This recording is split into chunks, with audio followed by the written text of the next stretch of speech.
Bismillahirrahmanirrahim. Assalamualaikum warahmatullahi wabarakatuh.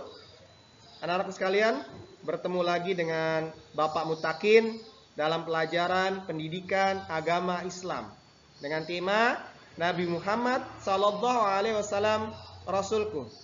Sebelum memulai pelajaran, mari sama-sama kita membaca doa.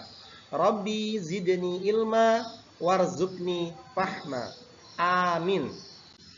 Baik, Nabi Muhammad Sallallahu Alaihi Wasallam adalah Nabi terakhir yang diutus oleh Allah Subhanahu Wa Taala untuk menyampaikan ajaran Islam kepada seluruh umat manusia. Beliau lahir di kota Mekah pada tanggal 12 Rabiul Awal tahun Gajah dan berasal dari suku Quraisy. Beliau Nabi Allah Muhammad sallallahu alaihi wasallam keturunan dari Nabi Allah Ibrahim alaihi salam. Gelar Nabi Muhammad sallallahu alaihi wasallam. Anak-anak sekalian, sebelum Nabi Muhammad sallallahu alaihi wasallam diangkat menjadi nabi dan rasul, beliau punya gelar yang orang-orang Quraisy berikan kepadanya, yaitu Al-Amin. Beliau diberi gelar Al-Amin karena kejujurannya dan amanahnya. Jadi Al-Amin itu artinya terpercaya. Rasulullah merupakan orang terpercaya karena beliau adalah orang yang jujur dan sangat amanah.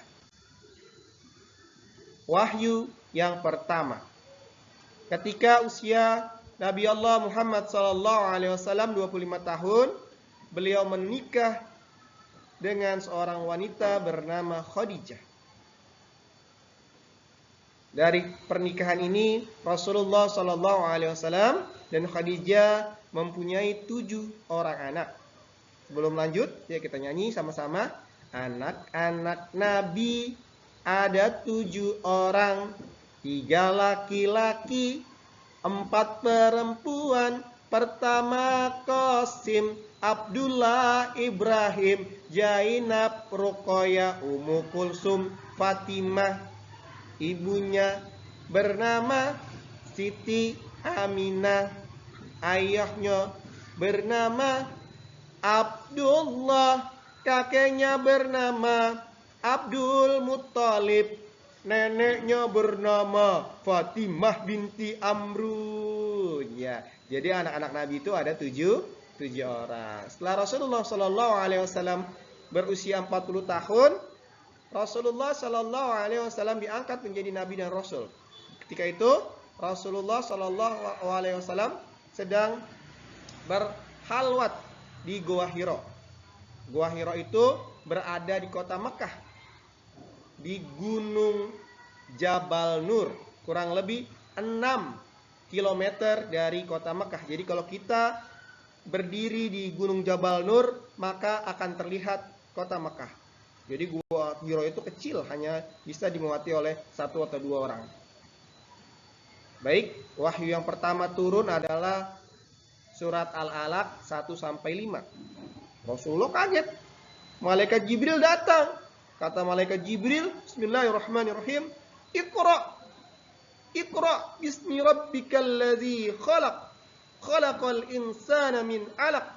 Iqra wa rabbukal akram, alladzi 'allama bil qalam, 'allamal insana ma lam ya'lam. Jadi ini pertemuan pertama Nabi Allah Muhammad sallallahu alaihi wasallam dengan malaikat Jibril. Rasul kaget karena belum pernah bertemu dengan malaikat Jibril. Lalu Rasulullah pulang dalam keadaan jantung berdebar-debar. Rasulullah kedinginan, Rasulullah ketakutan. Rasulullah meminta kepada istrinya, wah istriku, selimuti aku. Dan Rasulullah diselimuti. Lalu kemudian ketika Rasulullah Shallallahu Alaihi Wasallam selang beberapa waktu kemudian, maka turunlah wahyu kedua, yaitu surat Al-Muddatsir 1-7. Jadi artinya, hai orang-orang yang berselimut, bangunlah, lalu berilah peringatan, dan Tuhanmu agungkanlah, dan pakaianmu bersihkanlah, dan perbuatan dosa tinggalkanlah, dan janganlah kamu memberi dengan maksud memperoleh balasan yang lebih banyak, dan itu memenuhi perintah Tuhanmu. Bersabarlah. Dan untuk memenuhi perintah Tuhanmu bersabarlah. Jadi ayat ini, wahyu yang memerintahkan kepada Rasulullah Sallallahu Alaihi Wasallam untuk berdakwah, untuk berseru, untuk mengajak kaum kafir, orang-orang yang belum Islam masuk kepada Islam, orang-orang jahiliyah untuk memeluk agama Islam, untuk memeluk agama tauhid. Lalu bagaimana akhlak dari Nabi Allah Muhammad SAW? Yang pertama, beliau adalah orang yang jujur dalam perkataan dan perbuatannya. Yang kedua, beliau orang yang penuh kasih sayang kepada sesama. Yang ketiga, sabar menghadapi cobaan. Dan yang terakhir, beliau selalu memaafkan kesalahan orang lain. Perjuangan Nabi Muhammad SAW. Yang pertama, Rasulullah mengajak manusia kepada tauhid, kepada mengesahkan Allah Subhanahu wa taala. 2, menghadapi penolakan dan tekanan dari orang-orang Quraisy. Jadi ketika awal-awal dakwah, Nabi Muhammad ditolak oleh orang-orang Quraisy, maka Rasulullah SAW diperangi oleh orang-orang Quraisy. Lalu kemudian karena ada ancaman pembunuhan, Rasulullah SAW diperintahkan untuk hijrah ke Madinah sebagai strategi dakwah, dan nanti dakwah Islam di Madinah akan diterima dan kemudian berkembang sehingga dakwah Islam akan sampai kepada seluruh penjuru dunia. Lalu apa mukjizat dari Nabi Allah Muhammad SAW? Mukjizat terbesarnya adalah Al-Quran yang setiap hari kita baca. Yang kedua, Rasulullah SAW bisa membelah lautan.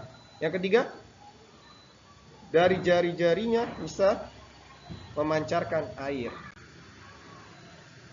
Oke, yang selanjutnya teladan dari Nabi Allah Muhammad SAW. Yang pertama, meminta maaf dan memaafkan, melaksanakan kewajiban ibadah, dan senantiasa berbagi kepada sesama. Keutamaan mencintai Nabi Muhammad. Yang pertama, bukti keimanan kepada Allah. Yang kedua, mendapatkan syafaat di yaumil akhir, di hari kiamat nanti. Orang-orang yang mencintai Rasulullah akan mendapatkan syafaat dari Nabi Allah Muhammad SAW. Yang ketiga, meneladani akhlak Rasulullah, mendekatkan diri kepada Allah Subhanahu wa taala. Terima kasih. Wabillahi taufiq wal hidayah. Wassalamualaikum warahmatullahi wabarakatuh. Subhanakallahumma wa bihamdik, asyhadu an la ilaha illa anta, astaghfiruka wa atubu ilaik.